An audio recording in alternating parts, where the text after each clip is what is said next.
Hello, beautifuls. Welcome back to my Chanel. Goodbye. Did I get you, my lovelies? Did I catch you again? A witch. It is that time of the year where I say goodbye that year. I know it's a little bit clickbaity, but at this point in my career, does it even matter anymore?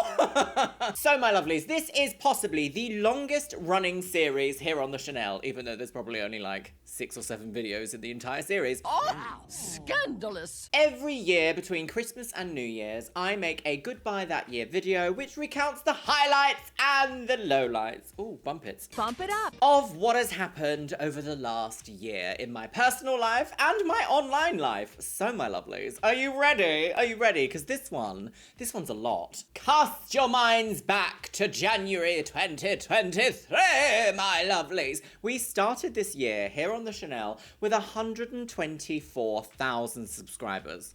Or thereabout. We have gained over 35,000 subscribers in this year alone, which to me is absolutely wild because at the end of the day, when I look at my content, sometimes I am just still like, I'm watching old reality TV here on the Chanel, just sitting down, having a little bit of energy drinks and having a giggle with you guys here. Like, it feels like a party almost. I mean, there's a lot of work involved, don't get me wrong. A work party, shall we say. Oh, I've probably had enough of them, to be honest. I can't wait to die. Thank you guys so much for the ongoing support here on the Chanel, because this year has been quite transformative in my life. Not really in a surgical manner like last year was. Brow lift. But much more on like a personal development level. Right. First of all, I want to say happy holidays, Merry Christmas, and a Happy New Year to everyone who celebrates such things about now. I had a wonderful little Christmas adventure, spending it with Louis' family and Biscuit, and we just had a really casual one, just giving nice gifts and eating lots of tasty food, and it was very, very enjoyable and warmed my heart. You can even see one of my gifts down here. It is a long dash out draft excluder. It's right here. Can you see this one here? Biscuit was very interested in this. A new best friend. Oh, that's nice. So I don't mean to sound like a psychic or a horoscope lady, but like, this was the year of new beginnings. Earlier in the year, I decided to pick myself up one of these. Now, the astute-minded among you will notice that this is a Canon 5D Mark II. Do you see that there? Yes, Mark II. There we go. I first used one of these cameras in about 2007, 2008. I actually think it might be 2008 because I think that's when this was released. If you don't know, I grew up in Brighton in the United Kingdom. Used to be the gay capital, but I think Manchester now is. These gays. During my many years of education, because I couldn't make my mind up about what I wanted to do, what I even wanted to study, or where I even wanted to be in 10 years' time at that point. More like 15 now. I did a photography foundation degree just because I really loved photography and I knew that I wanted my future to involve photography in some way or another. Little did I know, it's actually my full-time thing now. More videography, but I still use the techniques. She's got a B-Tech! During one of my studio sessions in that course, I first used a Canon 5D Mark II. Let me just tell you, the type of photos that this camera takes are just beautiful. I picked this one up secondhand from a place called Park Cameras. I don't know how many months ago now, but it was near to the beginning of the year because I really wanted to get back into photography. And I didn't quite know how that was gonna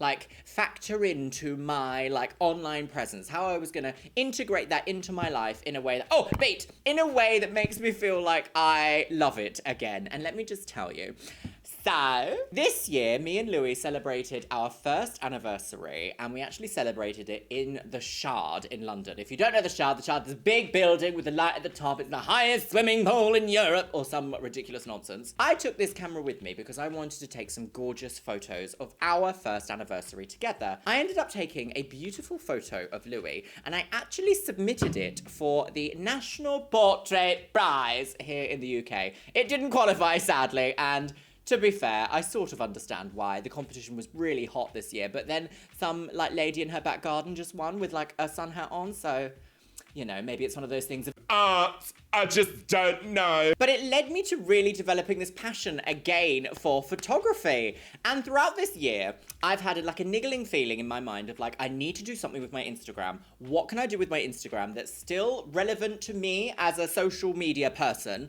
but something that brings me joy and isn't just related to the content that I do on YouTube? I like being multifaceted. I'm a professional woman. If you couldn't tell, for some reason I always choose the most difficult pathways in life. Doing a degree whilst transitioning and maintaining a successful YouTube channel? Yeah, why not?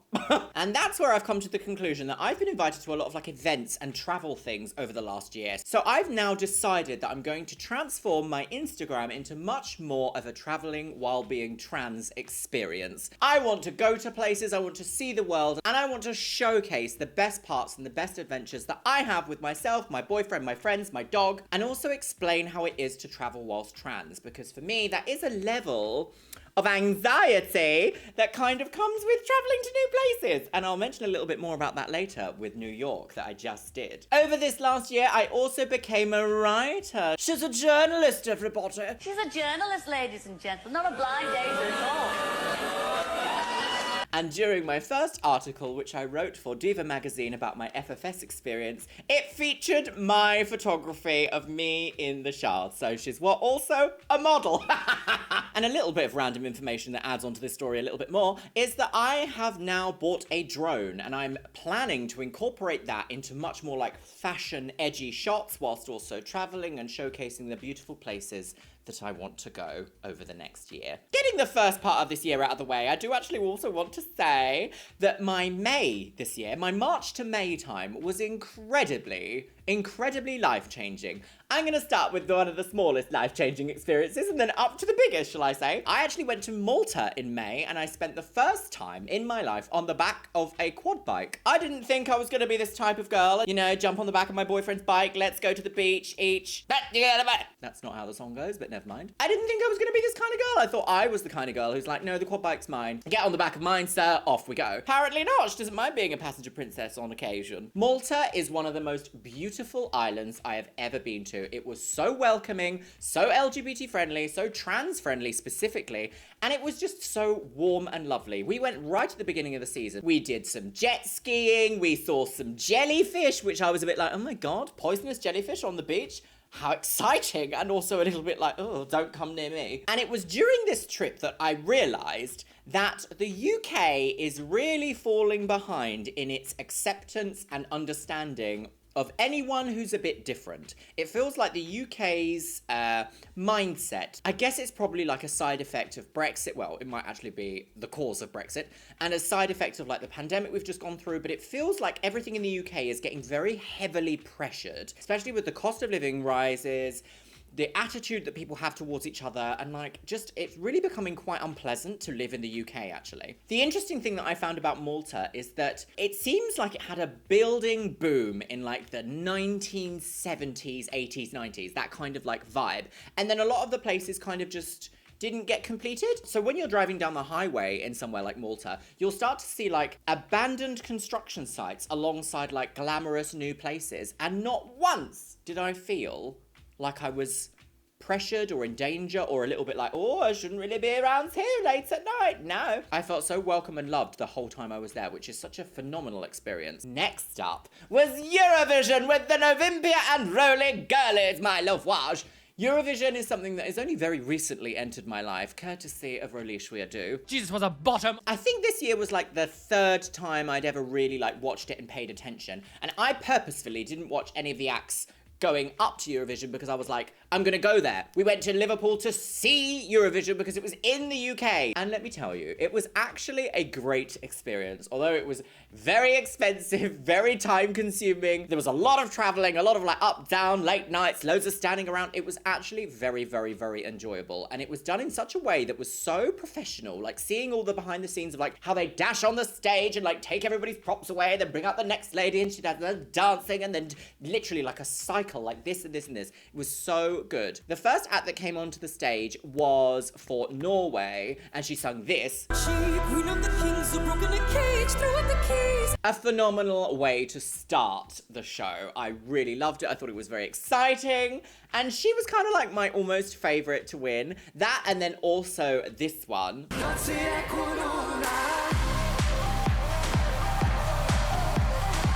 Anything that's a little bit witchy-poo, a little bit pagan, a little bit like the ritual in the woods. I love it. Absolutely love it. Hands down my favorite. And then, of course, there was the winner, Loreen, who had an incredible, incredible performance.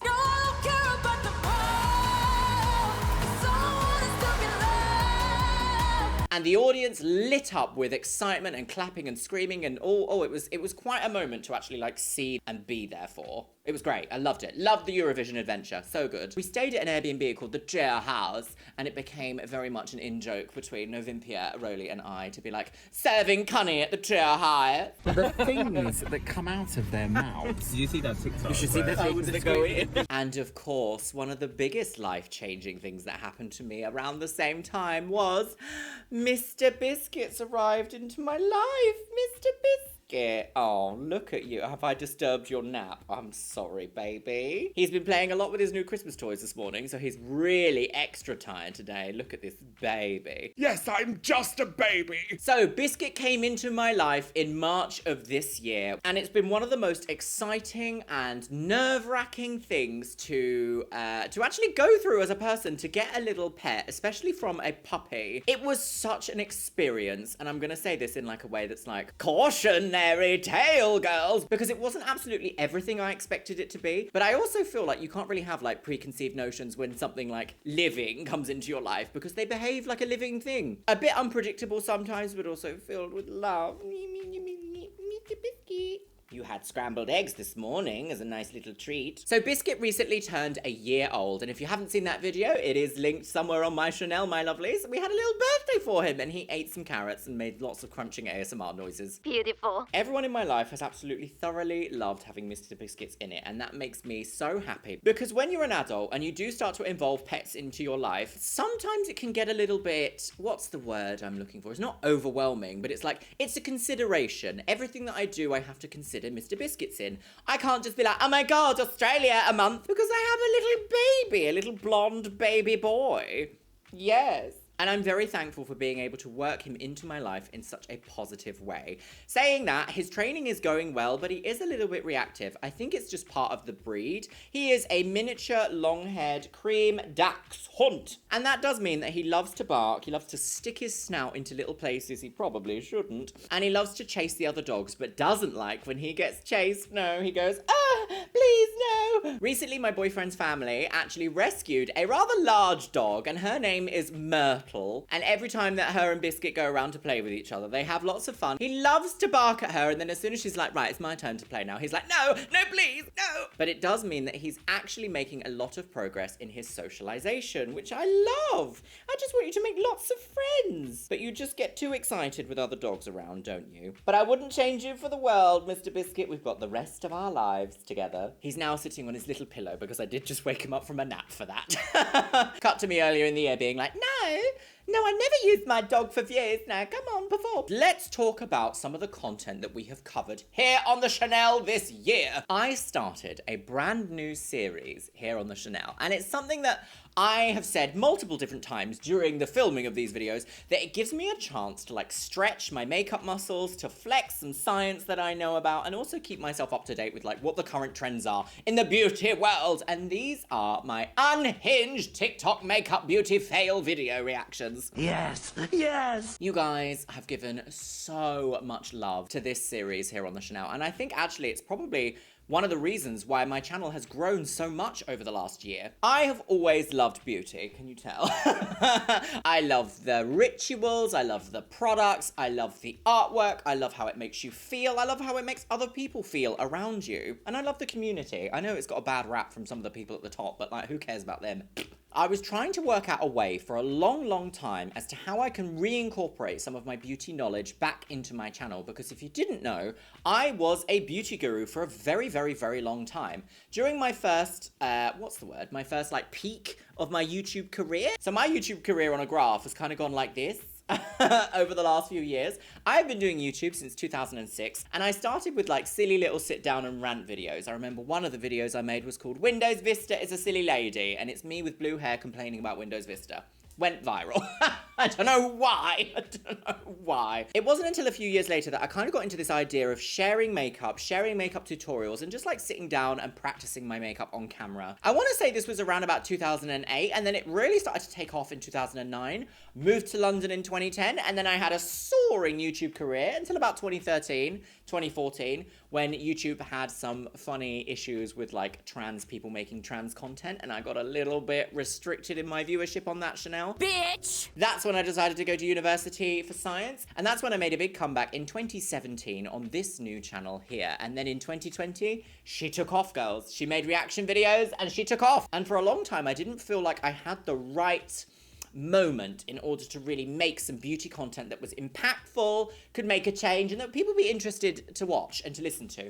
I don't think YouTube now is the platform for sitting down and doing tutorials, or sitting down and doing lots of get ready with me's if you want to grow it into like a business. I actually feel like short form content like Instagram or TikTok is much better at doing that now. How the world has changed, and how the world of social media has changed for a dinosaur like me. But that does mean that there's lots of content to react to over on TikTok and on Instagram, and that's why I decided to make them here on the Chanel, my lovelies. So you can be rest assured that we will be doing so many more TikTok reactions here on the Chanel. Might even branch out and do some other TikTok reactions as well, not just beauty and makeup. But let me know what you think. No. We started Wife Swap, which has created some interesting discourse around like what a family looks like and how they maybe should behave. And we've started some wedding nonsense as well, which I cannot wait to continue, because some of these wedding shows are just absolutely bonkers. There's also a show I've seen called Bridezillas. There's also Groomzillas as well. But Bridezillas is something that I would like to sort of intersplice within the wedding show theme here on the Chanel. What do you guys think? So it started with bridalplasty, and now we're on to Don't Tell the Bride. And Don't Tell the Bride, my goodness me, my lovelies, isn't that just an experience? I've already filmed a few and they're just waiting to go live, but just you wait, my God, what's wrong with people? And of course, we just finished cycle 3 of America's Next Top Model. I do want to make a bit more content though around America's Next Top Model, because I do feel like covering one series a year is probably not that good. Naughty mummy. Don't want to be a one-trick pony though, my lovelies. I've got to make content for my enjoyment as well as everybody else's in order to keep me sane, basically. Oh my God, also I've just remembered, I wore a wig. I wore a wig to Novimpia's Halloween house party in October, which I went to with Roly and won that little trophy there. Can you see that? Absolutely not. Look at that, blurred as hell. That is a Best Costume Award that I won for dressing as Megan from the self-titled film Megan. Me, a wig, and a costume. Halloween is the only time of year that I don't wear black, apparently. And in December, I had the beautiful opportunity to go to New York City, girls! Beautiful. And it was everything I wanted it to be. I remember a little while ago, it's probably a bit longer than that now, it's probably like years ago. The years seem to go really fast at the moment, which is kind of frightening. In the Gag of the Millennial podcast with Roly, I said, I would love to go to New York City in December to experience the Christmas. Let me just tell you, I've done that. I can tick that off my list. I've just done it. What a wonderful, exciting opportunity I had to visit New York City. We only stayed there for like 4 days. It was 4 days. Was it 4 nights? Maybe it was 4 nights. It is the furthest I have ever been from home, the longest I've ever been on a flight, and the first time ever being in the Americas. And oh my goodness, it gave me everything that I wanted it to be, and more actually. So one of the things that I found that really surprised me when I went there is that your sales tax is not included in the price of things. So when you go to buy something and it says, oh, this is $8, and you're like, oh, it's $8. You get to the cashier, it's in fact not $8. It is $8 plus tax. Surprise. Because if in the UK you see a price on something on the shelf, it's that price no matter what. Unless there's a sale on or something. No say. But probably the most beautiful thing that I found out about New York City is how trans inclusive it was. I was really kind of apprehensive about going to America because the process of going through the American border, the American like TSA customs, is very different to how it is in the UK. You have to get something called an ESTA, which tells all the stuff about your history, like where you've lived, if you've had any run-ins with the law and the such like. You have to have your face scanned on entry and all of your fingerprints taken, which I've never had to do before at an airport. So I was a little bit like, oh, how exciting. Have I accidentally done something highly illegal and don't know about it?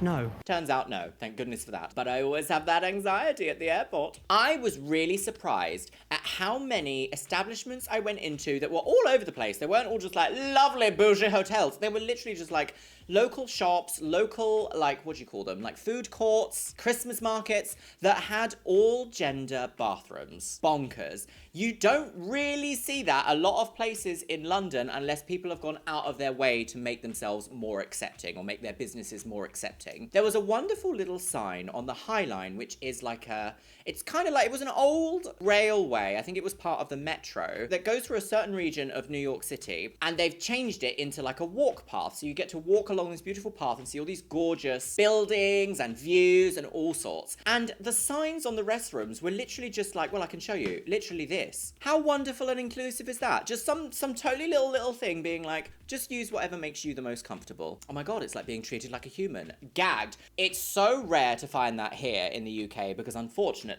we're a little bit turf island at the moment and it doesn't seem to be getting any better, especially with the UK government exerting such pressure and allowing such extremist voices into important conversations without any one of the minority they're talking about actually being present for those conversations and actually being able to dispel some of the myths that they're sharing. Is that tea? The UK media is in turmoil. It's a cesspit currently. I really don't see how it's going to change over the next 10 years, but I don't know. Next year is technically an election year, even though it's happening in January 2025, and I just feel like it's going to get very chaotic before anything starts to settle down. And we don't really seem to have any decent political leadership in either party at the moment. It just seems like things are going to get a lot worse before they get better, girls. So I was very pleasantly surprised at this tiny little piece of inclusion that I saw in New York City. I was like, oh, that's actually really nice. Kind of takes away that level of anxiety that I'm like, oh my gosh, careful now. I know that's not the case for every state in America. I really know it's not because we've seen so many bills being talked about online from, you know, certain places in America, but I was just so surprised and it was so unexpected, which is why I really loved it. So yes, New York City girls, get the opportunity, go. Now in my personal life this year, there are some ongoing developments, shall we say. Let me tell you, my lovelies, let me tell you. I don't know if anyone here knows this, but I'm actually half German, and I've been in contact with like heritage lawyers, shall we say, like people that specialize in finding out just like who you are, where you've come from, like where your family is from, those sorts of things.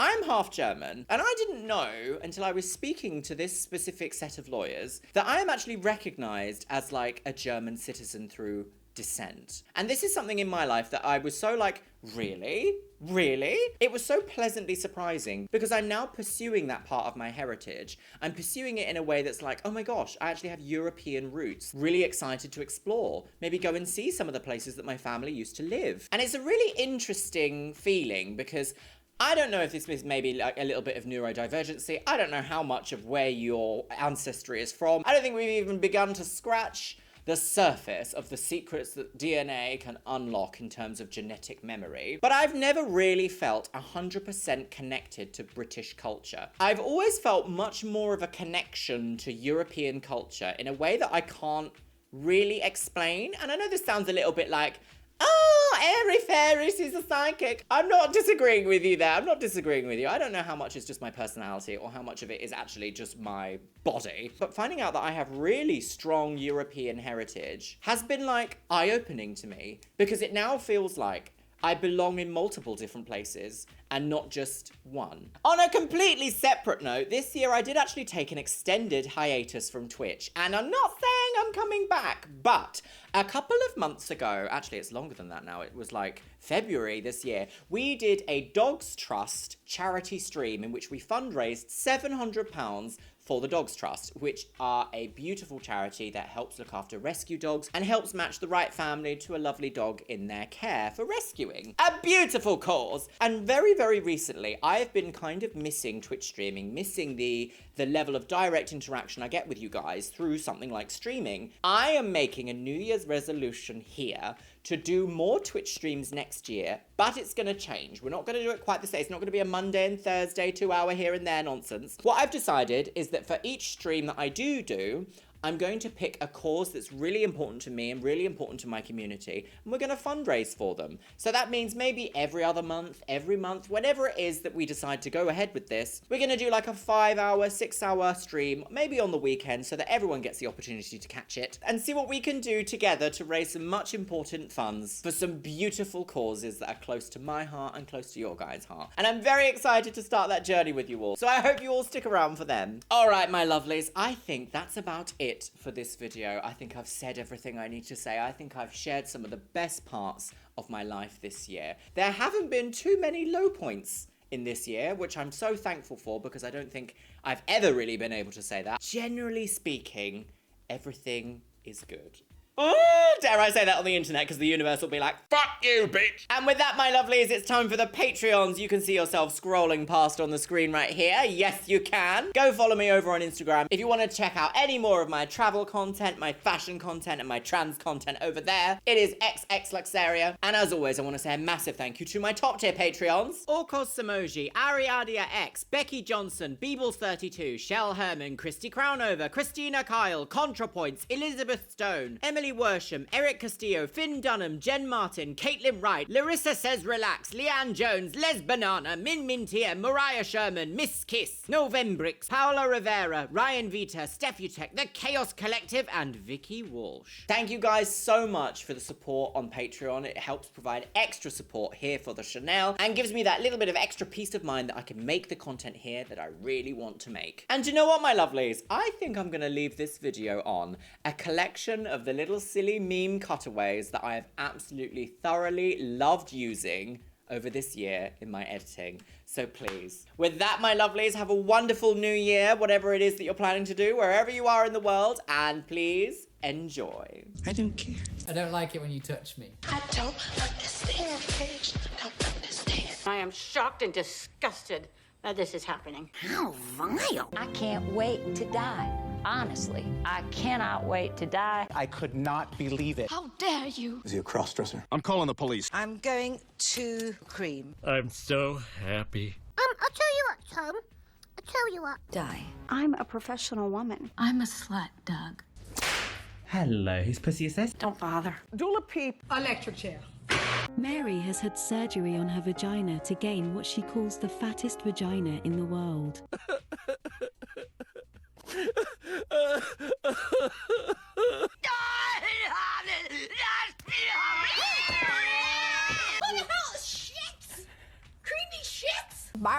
What is that? Transvestite of the bride? A dead body. No. Hey, it's Michelle Visage. Do you want gay Little bit of freezing. Listen, we've done You have a serious mental illness. Why don't you try on that lovely wig? She's dead. The bins. She's got a B-Tech.